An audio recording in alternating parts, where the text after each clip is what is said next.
Okay, so this is the final version of the tree that I have in the project, but um, we can go through the process that I had to get to this point. So the first thing that I did was to use the same technique I used for my old project, which is using this technique by Pontus Carlson, who has this amazing shader technique of making these very fluffy stylized trees that kind of like popped off, and now pretty much every stylized artist is using this. And it worked fine for my last project, but my friend now pointed out that in the project that I have now, it looked really bad and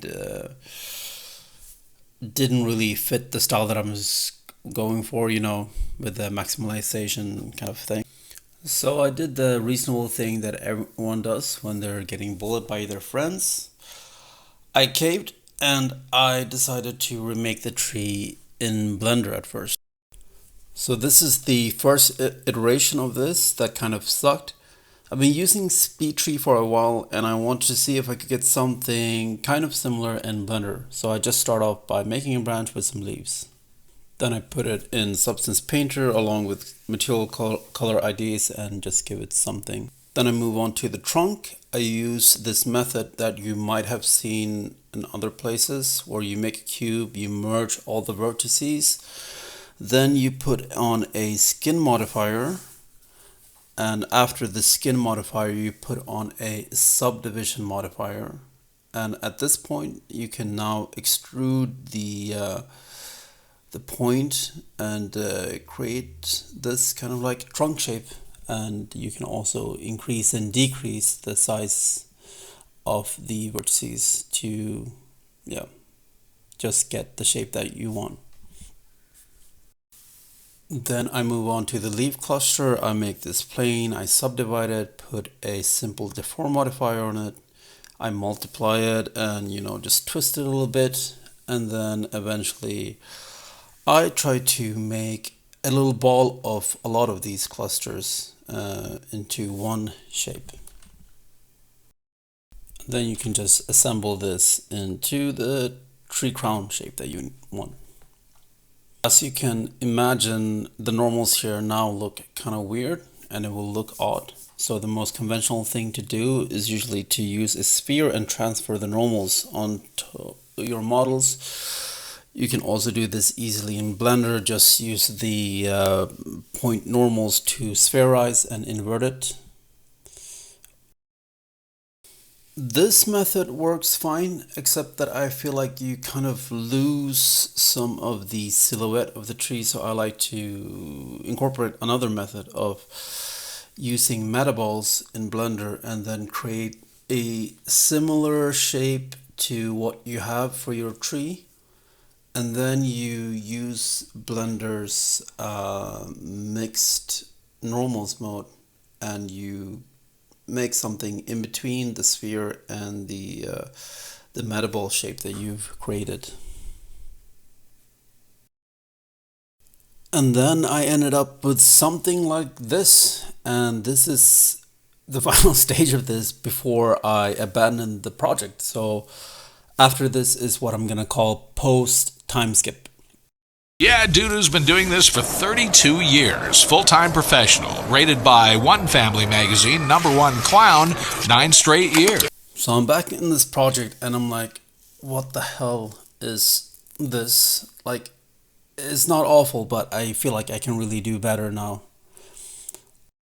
So the first thing I do is just model the leaf in Blender. After that, I texture it in Substance Painter. And from Substance Painter, I lift it into SpeedTree and create a leaf cluster out of it. So I'm in SpeedTree and I'm just going to go through quickly what I usually like to do. I like to use tube shapes and I like to use, things without too much noise in them, so I can kind of choose what I want to shape them as without these other parameters interfering with my work. And I try to limit myself of just playing with start angle and ancestor and gravity, and using the parameters that are kind of like decreasing or increasing as both the branches reach their end or as the tree grows taller. I will also share my kind of favorite or tips and advice in SpeedTree, and it is kind of in the line of the same thing that we did in Blender, or of using these kind of like ball shapes to create our trees.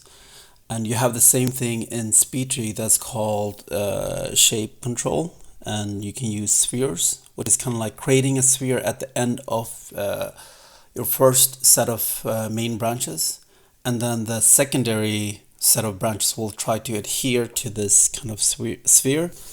And this is like a technique that I really enjoy because it is kind of like giving this more round and adhesive feeling. I usually also like making two leaf nodes in SpeedTree, with one having 0.5 like rotation. Just make sure that you put a little variance in it, otherwise you're going to get zade fighting. I'll also pause the screen here because just like how we adjusted the normals in Blender of using these two data transfer nodes, I'm doing the same kind of thing here in SpeedTree. These are the settings that I usually find generically work the best for my trees, but you might have to adjust them a little bit. But in general, I think these kind of work well. So this is the final tree in comparison to the Blender tree. I still think the Blender tree works fine if you don't have SpeedTree and stuff. But I just wanted to, take it to the next level somehow, and I enjoy this tree a little more. It also is a bit more flexible.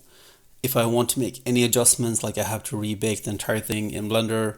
But in SpeedTree, all the parameters are kind of sticking with the trees, whatever you do. So I do prefer SpeedTree if it is possible.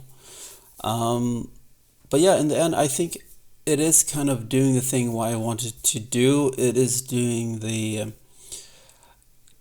kind of realistic tree logic, but it is still looking a bit stylized in terms of the textures and stuff like that.